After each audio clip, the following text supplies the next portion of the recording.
우리가 지금 히브리서 말씀을 쭉 살펴가고 있는데, 전에도 말씀드렸듯이 히브리서 말씀은 신약 성경 가운데서 이해하기가 쉽지 않은 성경이다 그랬습니다. 그리고 서신서들 가운데 비교적 이 말씀은 일찍이 기록이 됩니다.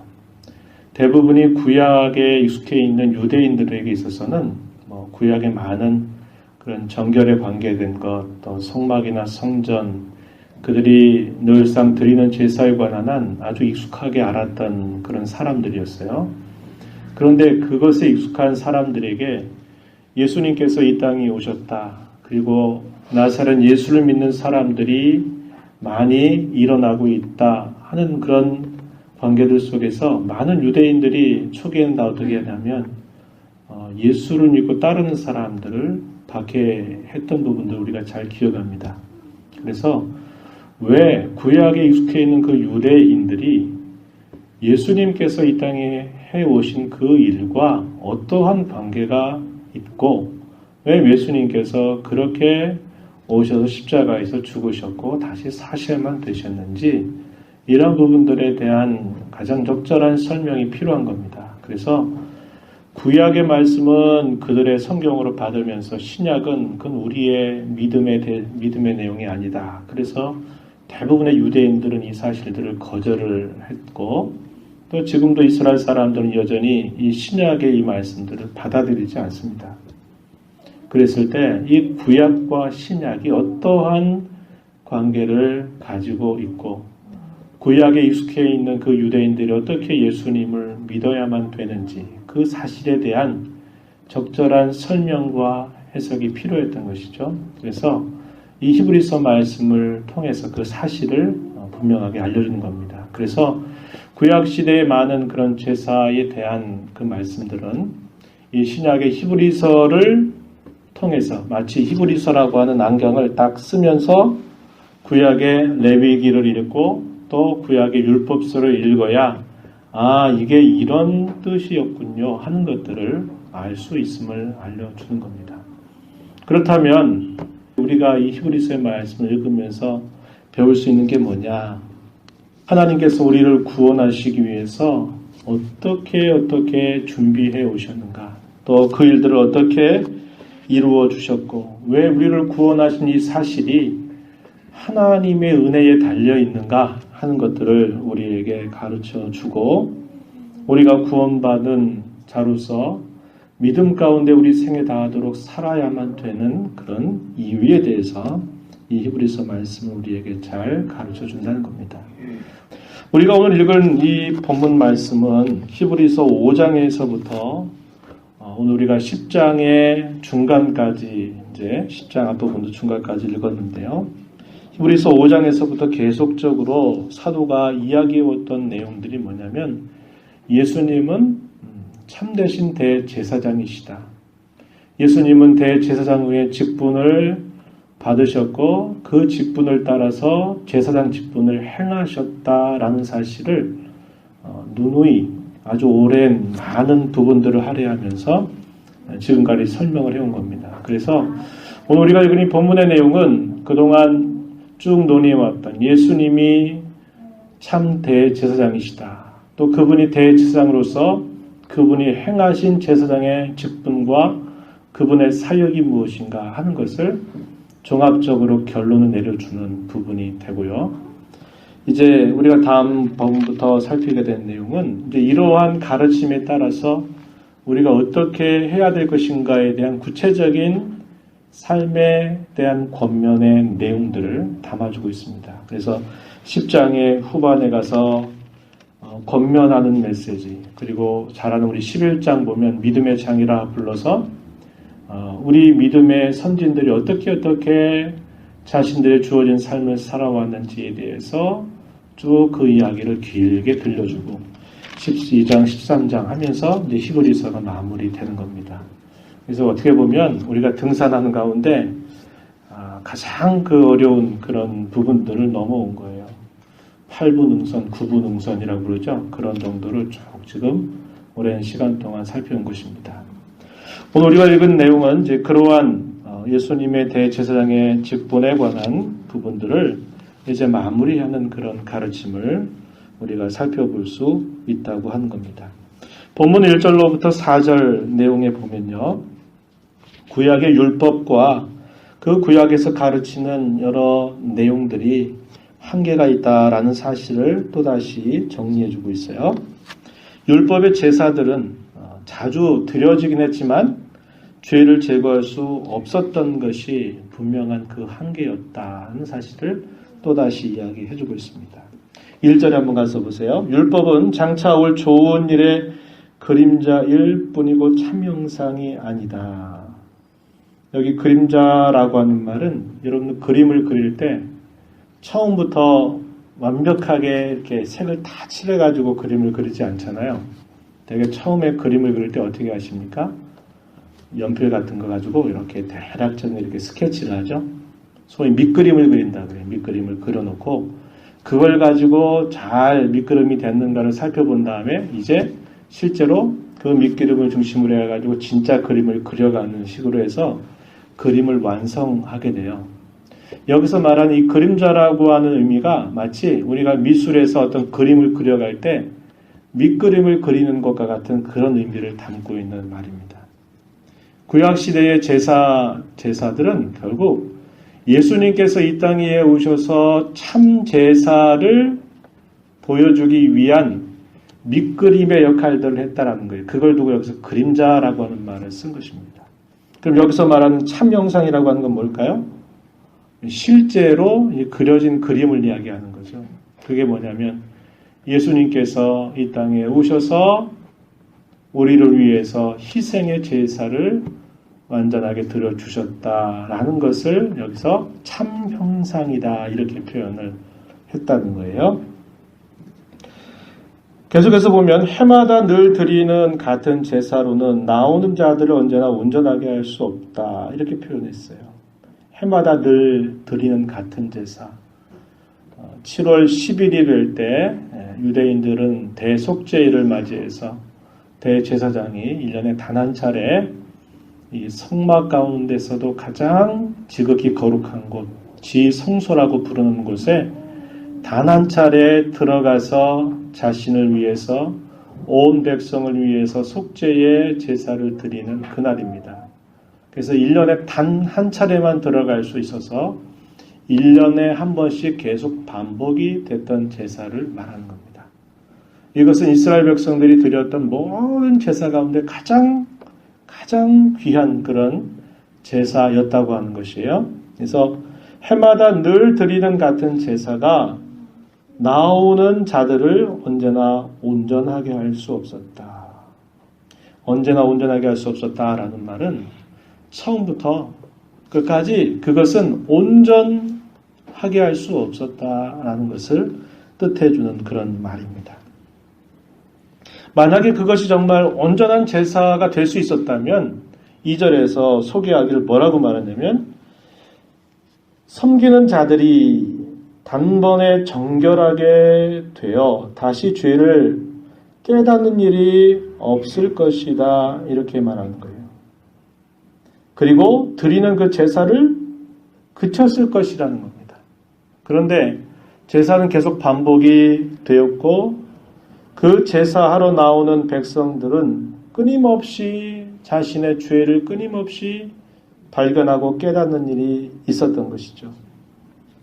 그리고 정결하게 되지 못했다라는 것을 이야기해 주는 겁니다. 여기 죄를 깨닫는 일이라고 하는 말은 우리가 앞에서 보면 양심을 정결하게 한다. 사람의 겉모습만 뭔가 거룩하게 만드는 것 같은 그런 의식적인 거룩이나 정결이 아니라 그 사람의 가장 깊은 곳인 그 마음을 온전하게 정결하게 한다. 양심을 깨끗하게 한다. 라고 하는 그 말이 같은 말입니다. 여기. 그러니까 양심을 온전하게 깨끗하게 할 수 없고 의식적으로는 거룩해진 것 같고 의식적으로는 정결해진 것 같은데 실제로는 여전히 정결하지 못한 그 상태로 여전히 남아있는 그런 부분을 이야기해 주는 말이에요. 그래서 바로 그런 표현이라는 것이고요. 속죄일에 드렸던 그 제사의 그럼 역할은 뭐고 한계는 뭔가 또다시 정리해 주기를 3절 가서 보면 그러나 이 제사들에는 해마다 죄를 기억하게 하는 것이 있다 그랬습니다. 해마다 1년에 한 차례 드리는 거니까 해마다 죄를 기억하게 하는 것이 있다. 이 말은 뭐냐면 너는 죄인이고 너는 여전히 심판받아 마땅하다라는 사실을 그들에게 기억나게 해준다는 겁니다. 죄가 하나님과의 사귐을 방해할 뿐만 아니라 그 죄는 결국 하나님의 심판을 받게 할 수밖에 없다고 하는 것을 발견하게 해준다는 거예요.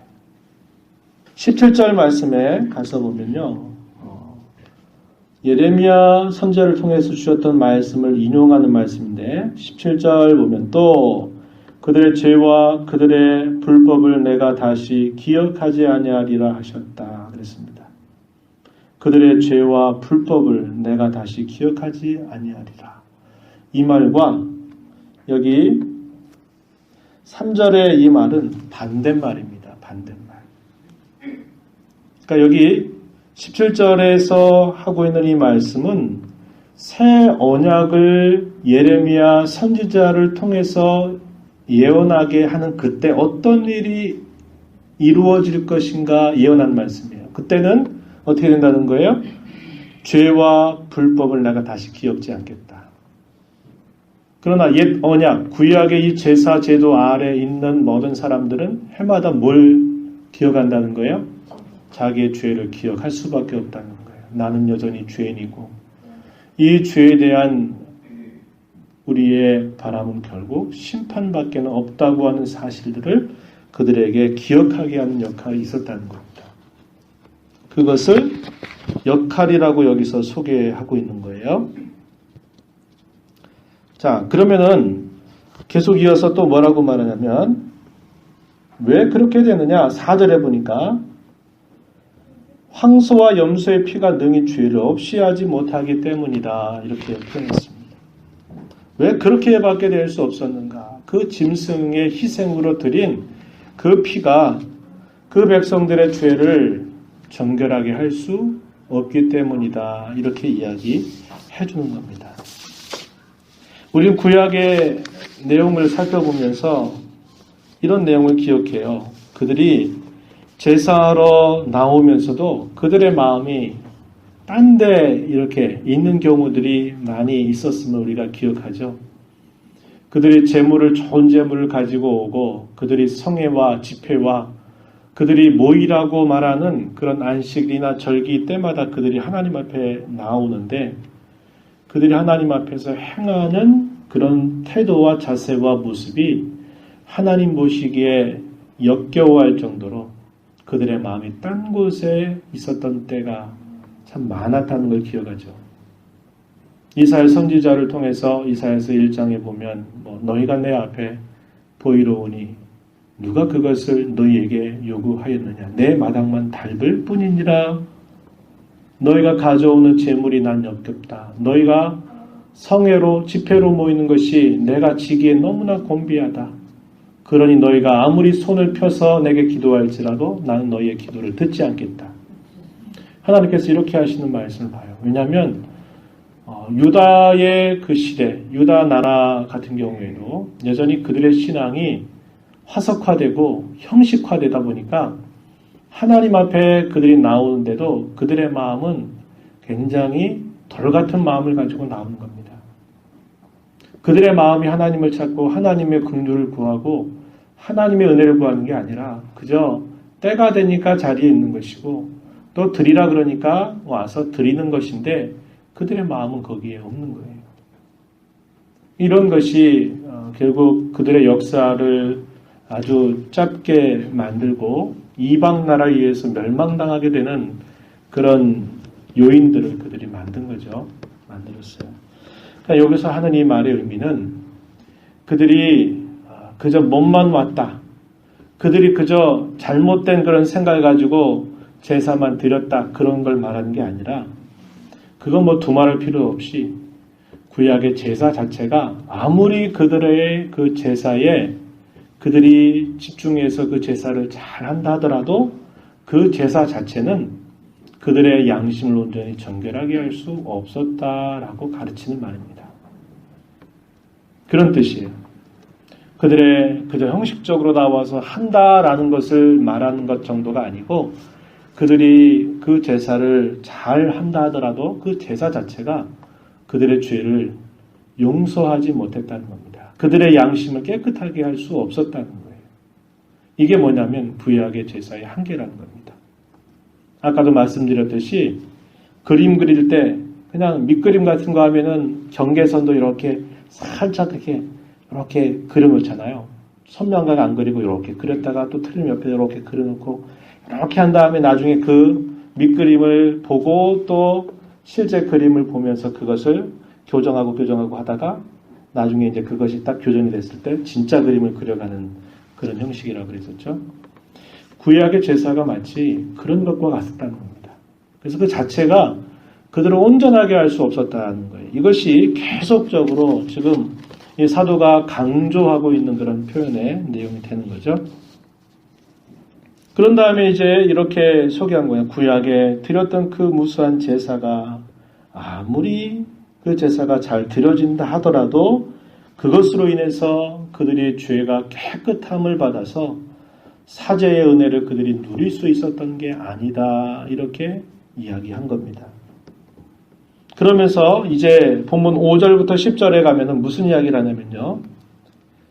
예수님께서 그들이 구약 시대에 봤을 때 예수님께서 훗날에 예수님이 오셔서 그분이 제사를 드릴 것에 대해서 이미 그것은 예언되었던 것이다. 이 사실을 확인시켜주고 있습니다. 그러기 위해서 사도는 시편 제40편 6절부터 8절 말씀을 인용해서 소개해주고 있는 거예요. 이 시편 40편 누가 쓰냐면 다윗이 기록한 성경입니다.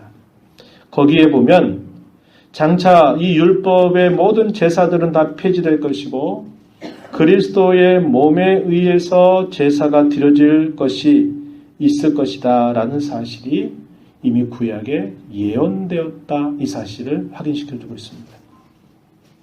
그러기 위해서 시편에 있는 말씀을 인용하는데요. 본문으로 한번 가서 보시죠. 5절 말씀에 보면 그러므로 주께서 세상에 임하실 때에 이르시되 세상에 임하실 때 예수님이 이 땅에 오실 때를 말하죠. 예언됐던 때가 차서 오실 때 그걸 말하는 겁니다. 5절 이하에 보면 자, 인용되고 있는 말 하나님이 제사와 예물을 원하지 아니하시고 오직 나를 위하여 한 몸을 예비하셨도다. 시편 제40편 6절 이하에 있는 말씀을 인용해서 사도가 이 말씀을 여기에 기록을 해주고 있는 겁니다. 제사와 예물을 원하지 아니하고 오직 나를 위해 한 몸을 예비하셨다. 6절에 번제와 속죄제는 기뻐하지 아니하시나니 이에 내가 말하기를 하나님이여 보시옵소서 두루마리 책에 나를 가리켜 기록된 것과 같이 하나님의 뜻을 행하러 왔나이다 하셨느니라. 그래서 여기 있는 이 말씀을 시편 제40편 6절부터 8절 말씀을 인용하고 있다는 거예요. 여기 본문 속에 제사와 예물, 번제, 속죄제 이것은 구약시대 하나님 앞에 드리게 했던 제사의 종류들을 이렇게 나열해 준 겁니다. 소개해 준 것이고요. 5절에서 읽었던 말씀처럼 오직 나를 위하여 한 몸을 예비하셨다. 또 7절 하반절에 두루마리 책에 나를 가리켜 기록된 것과 같이 하나님의 뜻을 행하러 왔나이다. 이게 무슨 얘기일까요? 예수님께서 이 땅에 오셔서 그분 자신의 몸을 통해서 희생의 제사를 드릴 것에 대해서 이렇게 이미 예언되었다. 그렇게 예언된 대로 예수님이 이 땅에 와서 두루마리 책에 기록된 것처럼 내가 하나님의 뜻을 행하려고 내가 왔다.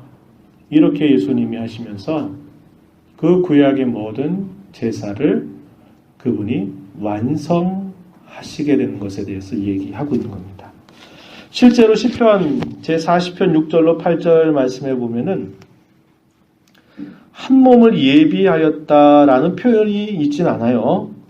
시편 40편 6절로 8절 말씀을 보면 이렇게 표현되어 있습니다. 주께서 내 귀를 통하여 내게 들려주시기를 제사와 예물을 기뻐하지 아니하시며 번제와 속죄제를 요구하지 아니하신다 하신지라. 그때 내가 말하기를 내가 왔나이다. 나를 가리켜 기록한 것이 두루마리 책에 있나이다. 나의 하나님이여 내가 주의 뜻 행하기를 즐기오니 주의 법이 나의 심중에 있나이다 하였나이다. 실제로 시편 40편 6절로 8절의 말씀을 보면 나를 위하여 한 몸을 예비하였다라는 말이 실제로 등장하지 않아요. 그런데 이 히브리서를 기록하고 있는 사도는 그 내용의 행간을, 그 내용 속에 숨은 뜻을 밝혀서 이 말씀은 바로 장차 메시아께서 오셔서 그의 몸을 통해서 희생의 제사를 드리게 될 것을 예언했던 그 말씀이다. 이렇게 풀어주고 있는 것입니다. 그래서 이런 말씀 속에 하나님의 계획은 어떠했을까 얘기할 때 이렇게 사도가 표현한 거예요. 9절, 다시 본문 9절 중간 정도 가서 보면 뭐라고 말했냐면 그 첫째 것을 패하심은 둘째 것을 세우려 하심이라. 첫째 것을 패한다는 게 뭐예요? 구약시대에 드렸던 그 모든 제사를 말합니다. 그것을 패하시는 것은 왜 패하시느냐? 둘째 것을 세우려 하십니다. 둘째 것이 뭐예요? 예수님께서 오셔서 그분이 희생의 제사를 통해서 그 모든 일을 완성하실 그 일을 위해서 첫 번째 것을 패하셨다. 이렇게 말하는 겁니다. 밑그림이 이제 필요 없어졌다 이 말이에요. 실제 그림이 이제 그려지니 밑그림은 더 이상 필요 없어졌다. 이제 그 얘기를 하고 있는 것입니다.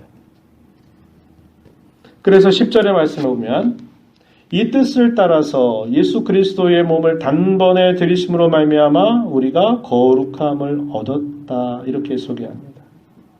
이 뜻이 뭐예요? 하나님께서 이미 구약 시대에 이스라엘 백성들이 늘 드리는 제사 외에 하나님께서 이미 예언하셨던 대로 메시아께서 그의 몸을 통해서 이 희생의 제사를 드려 완성하게 될 그 하나님의 뜻을 따라서 그리스도께서 자신의 몸을 단번에 찢기시고 피를 흘려주시는 그 제사를 통해서 우리가 어떻게 됐다? 거룩함을 얻었다. 이렇게 표현합니다. 거룩함을 얻었다라는 말은 다른 말로 우리의 양심이 온전하게 정결하게 되고 깨끗하게 되었다라고 하는 그 말씀의 내용인 것입니다. 단번에란 말이 강조되죠. 왜 말은 우리가 앞에 살핀 것처럼 구약의 제사는 해마다 같은 제사를 뭐해서 드렸어요? 해마다 반복해서 드렸어요. 그러나 그것은 온전하지 못했는데 이제 예수님께서 이 땅에 오셔서 그분이 골고다 언덕에서 그분이 죽어주신 그분의 희생의 제사는 단 한 번으로 그것을 다 완결하셨다는 사실을 이렇게 서로 반대로 대조적으로 표현하고 있는 그런 말씀이 되고 있다고 하는 겁니다.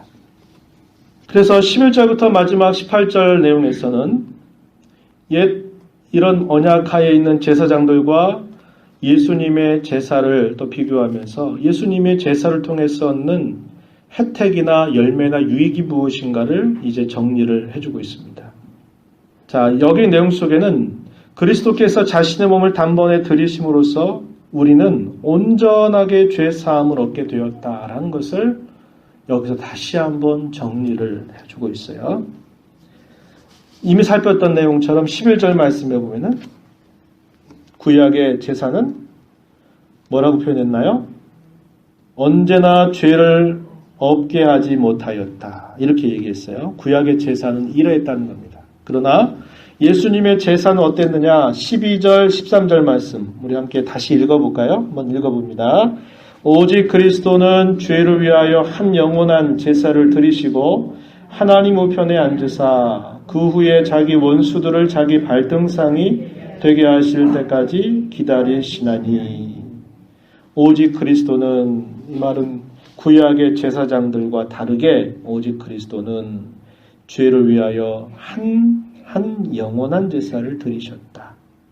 단 한 번에 영원하게 그 효력을 미치는 제사를 드리셨다. 이렇게 말해요. 한 영원한 제사를 드리시고 하나님의 우편에 앉아 계시고 그 후에는 자기 원수들을 자기 발등상이 되게 하실 때까지 기다리신다. 이렇게 표현했어요. 이 일이 결국 뭘까요? 예수님이 이 땅에 오셔서 이 땅에 오신 이후로부터 지금까지 앞으로 하실 일이 무엇인가를 이 세 가지 부분으로 사도가 요약해 준 거예요. 하나는 뭐예요? 이 땅에 우리와 같은 사람으로 이 땅에 탄생하셔가지고 그분은 뭐하러 오셨냐면 십자가에서 죽으시려고 이 땅에 오셨다는 거예요. 그 십자가에 죽으신 그 사건이 한 영원한 제사라고 이렇게 그 의미를 설명해 주었죠. 죽으시고 난 다음에 부활하셔서 어디에 오르셨어요? 하나님 우편에 계시다. 이렇게 말하죠. 하나님 우편에서 뭐 하시나요? 대제사장으로서 우리를 위해서 끊임없이 중보하시고 우리를 위해서 강구하고 계시다. 이 사실을 성경이 가르쳐주고 있죠. 그분이 이제 최종적인 원수를 정복하실 때까지 그때를 기다리고 있다가 그때가 되면 이 땅에 다시 오실 때를 우리에게 약속하고 계신 겁니다. 그렇죠?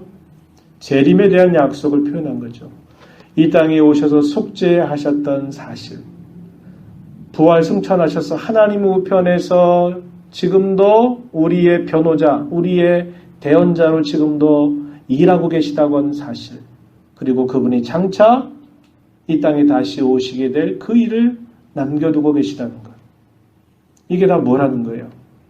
저와 여러분의 구원을 위해서 우리 주님께서 이 일들을 해주셨다는 겁니다. 성경의 모든 역사의 그 핵심이 어디에 있느냐? 여기에 있는 겁니다. 여기에. 그래서 우리가 인류의 역사를 구별할 때 BC, AD 이렇게 말하죠?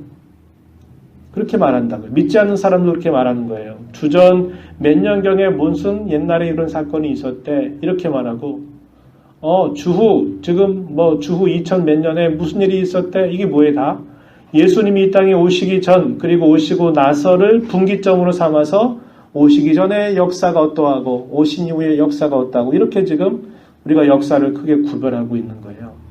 하나님은 범죄한 아담과 하와와 그의 후손들을 위해서 하나님이 준비하신 그 일은 바로 이것을 이 세 가지 일을 위해서 오랜 시간 동안을 준비하고 기다리셨다가 그 일을 이루신 거예요. 하나님의 약속하신 구세주를 이 땅에 보내서 희생의 제사를 완결지으시고 그분이 승천하셔서 자기의 백성들을 끊임없이 변호하고 그들을 중보하고 그들을 위해서 간구하시는 일, 그리고 그들을 위해서 다시 이 땅에 재림해 오실 그 일을 위해서 주님이 모든 일들을 행하셨다는 겁니다.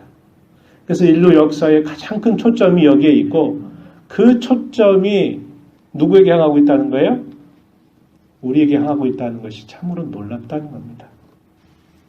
그 제사의 결과 어떻게 됐느냐? 14절에서 표현하기를 예수님이 드리신 그 완전한 희생의 제사의 결과 어떻게 됐느냐? 거룩하게 된 자들을 한 번의 제사로 영원히 온전하게 하셨다라고 가르쳐 줍니다. 14절에 그렇게 표현했죠. 한 번의 제사로 영원히 온전하게 하셨다 이렇게 이야기합니다. 온전하게 했다라는 말은 우리의 모든 죄를 용서하셨다라는 말도 되지만 또 다르게 말하면 거룩하신 하나님, 어미로우신 하나님 앞에 내가 당당히 설 수 있는 그런 자격을 얻게 되었다라는 내용이에요. 또 다르게 말하면 하나님과 새로운 그런 언약 관계 안에서 그 언약 관계가 끊어지지 않고 분명하고 확실하다 하는 것을 말해주는 의미도 돼요. 이게 다 무엇으로 이렇게 이루어졌느냐? 예수님의 희생의 제사로. 예수님이 저와 여러분을 위해서 죽으신 그분의 죽음을 통해서 우리에게 주신 그런 효과, 혜택, 열매라고 이렇게 사도가 소개해주고 있는 겁니다. 그런 내용 가운데 사도는 아까도 말씀드렸듯이 예레미야서 31장 33절, 34절 말씀을 본문 15절부터 17절까지 그대로 인용해서 설명을 해주고 있어요. 본문 16절로 한번 가서 보세요.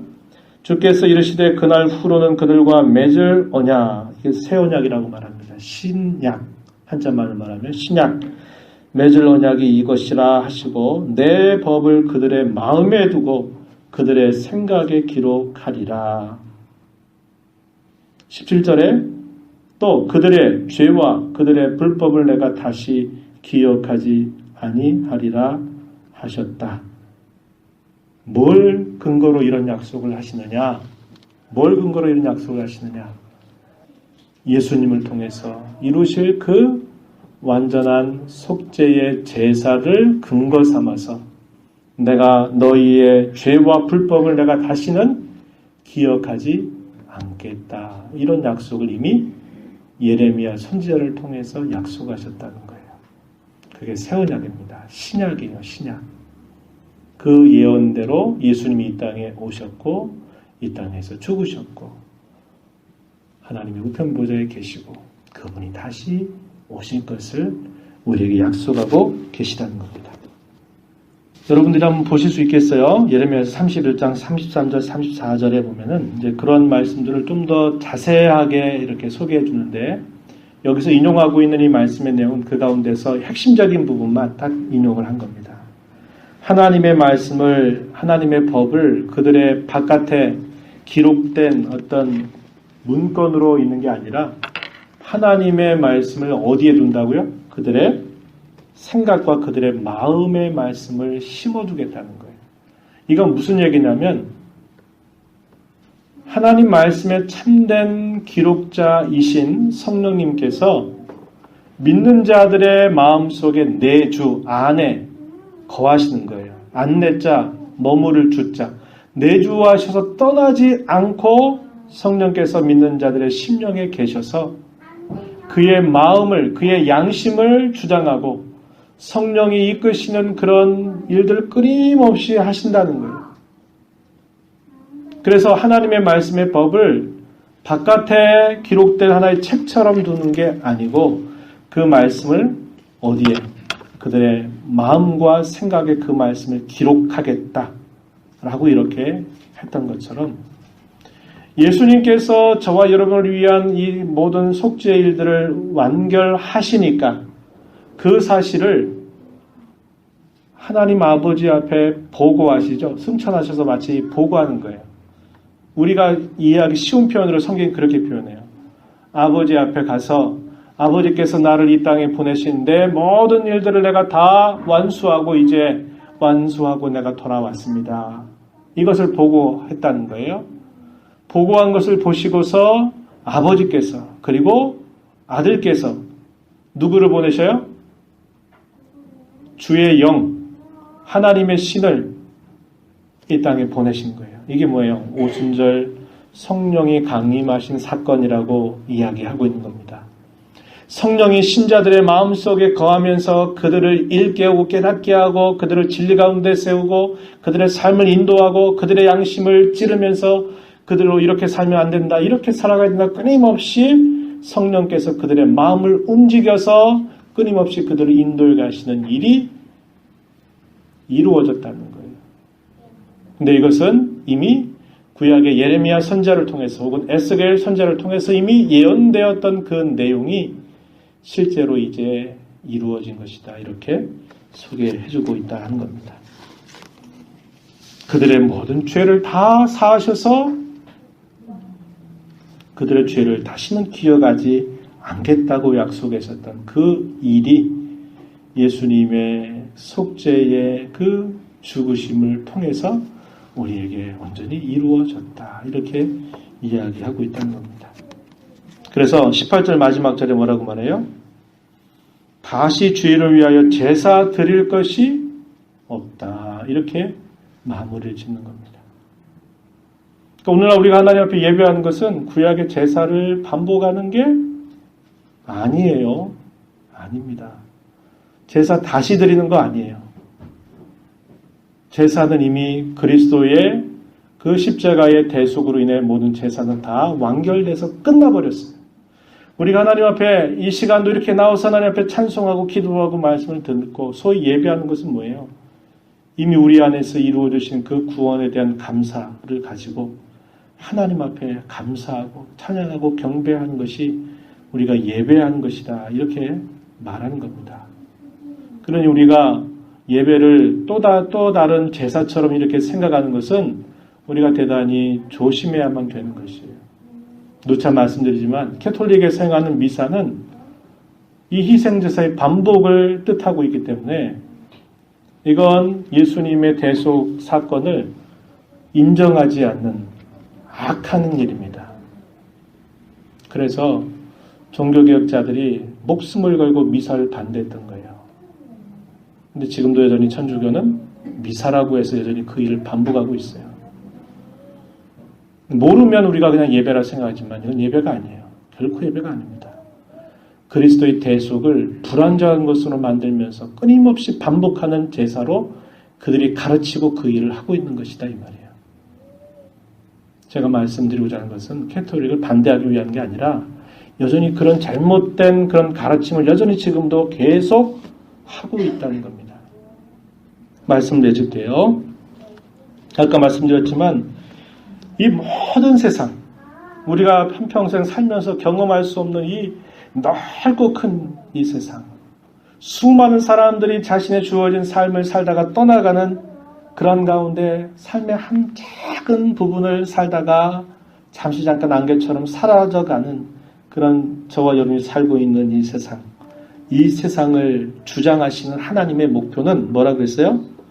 구원의 완성입니다. 구원의 완성이에요. 그 구원의 완성에 뭐가 남았어요? 한 가지 남았습니다. 주께서 다시 오실 것이다 하는 한 가지만 남겨두고 있어요. 그 전에 약속하셨던 것들은 다 이루셨어요. 한 가지 남겨두고 있는 것이 내가 다시 올 것이다 라고 하시는 그 약속이에요. 그 주님이 오심과 함께 모든 이 세상의 역사는 그것으로 다 종결되고 끝나는 겁니다. 완성되고 끝나는 거예요. 그 하나님의 원대한 목적에 저와 여러분의 삶이 포함되어 있다고 하는 것은 굉장히 놀라운 일입니다. 놀라운 일이에요. 저와 여러분의 삶이 크고 작은 많은 삶의 굴곡을 통과하고 우리가 많은 일과 사건들을 인생을 살면서 경험한다 하더라도 절대로 이 하나님의 원대하고 확고한 목적은 취소되거나 바뀌거나 달라지지 않습니다. 이 말은 무슨 말이에요? 우리가 이 땅에 살면서 고난을 만나고 시련을 만나고 여러 일들을 만난다 그래서 그것 때문에 뭐 하지 말자는 거예요? 낙심하거나 실족하지 말고 물러서지 말고 어떻게 하자는 거예요? 난 하나님의 이 위대한 계획 속에 있는 그런 사람이다. 하나님은 반드시 내게 약속하신 것을 반드시 이루시는 분이다. 우리의 지금의 짧은 시각을 가지고 우리의 삶을 비관하거나 낙심하거나 절망할 것이 아니고 우리의 상상할 수 없는 그런 놀라운 일을 약속하신 하나님이 그 일을 완결하실 것이라고 하는 것을 확고한 소망으로 가지고 지금을 살아가자 이 말입니다. 지금을 살아가자. 그래서 우리가 모든 일 속에서 우리는 하나님께 붙여가는 것이 우리에게 가장 큰 행복인 줄 알아야 되겠다는 겁니다. 무엇을 하든지 내가 하나님과 무슨 상관이 있는가? 내가 무엇을 계획하든지 하나님 앞에 어떠한 그런 생각을 가져야 되는가 하는 것을 언제나 생각하면서 그분과 함께 호흡하고 그분과 함께 움직이고 그분과 함께 자리에 멈춰서기도 하고 그분과 함께 언제나 가는 삶이 가장 복되고 귀한 삶임을 언제나 잊지 말자고 하는 겁니다. 우리 눈앞에 펼쳐지는 그런 일들 때문에 낙심할 필요도 없고 가야 할 걸음을 우왕좌왕하는 것도 바람직한 삶이 아니라 약속하신 말씀을 붙잡고 내 현실이 그렇지 않더라도 하나님의 약속을 부여잡고 넉넉하게 그 길을 걸어가는 것입니다. 여기에 인내가 필요하고 여기에 하나님을 향한 신뢰가 전적으로 필요하죠. 그게 뭐냐? 그게 바로 살아있는 믿음이다. 살아있는 신앙이다. 역사하는 신앙이다. 믿음이다. 이렇게 가르쳐 주고 있는 것입니다. 그러한 하나님을 늘 가까이 하십시오. 그 하나님을 언제나 부르십시오. 하나님의 면전에 설 수 있는 자격을 부여받았기에 그러한 하나님을 언제나 부르고 가까이 하면서 우리 삶을 살아가게 되기를 진심으로 축복합니다. 함께 기도하겠습니다. 하나님 아버지 감사합니다. 우리 바깥에서 하나님께서 이 모든 세상을 어떠한 계획과 섭리와 목적을 따라서 이끌어 오셨는지 우리가 다 관심이 없었던 사람들입니다. 그런데 하나님께서는 죄로 인해서 바로 눈앞에 한 치 앞을 내다보지 못하고 살아가는 공고하고 어리석은 저희들을 위해서 알지 못하던 때부터 하나님은 계획하셨고 또 구약의 많은 제사와 구약의 율법을 통해서 밑그림들을 그들에게 보여주시면서 마침내 참 그림을 우리 주 예수 그리스도를 통해서 그려주시고 주님이 이 땅에서 행하셨던 그 일들이 2000년이 지난 지금 이렇게 오늘 저희에게 오늘 우리 자신에게 연결시켜 주셔서 그 사실이 바로 나를 위한 사건이고 우리를 위한 사건이었다고 하는 이 놀라운 사실을 깨닫게 해주셔서 참 감사합니다. 우리의 삶을 향한 하나님의 원대한 계획 속에 우리의 인생 전체가 있음을 믿음으로 확신하고 저희들 주어진 삶의 크고 작은 여러 일들 속에 낙심하거나 낙담하거나 또 저희들 좌절하지 않게 하시고 넘어져도 다시 일어나서 신앙의 걸음을 걸어가고 흔들려도 다시 붙잡고 주님을 향해서 나아가는 저희들의 신앙의 걸음이 될 수 있도록 인도하여 주옵소서. 구원의 하나님, 우리의 진정한 복 되신 하나님만을 부여잡고 남은 생애를 살아가는 저희 모두가 되게 해 주시옵소서. 예수님 이름으로 기도드리옵나이다. 아멘.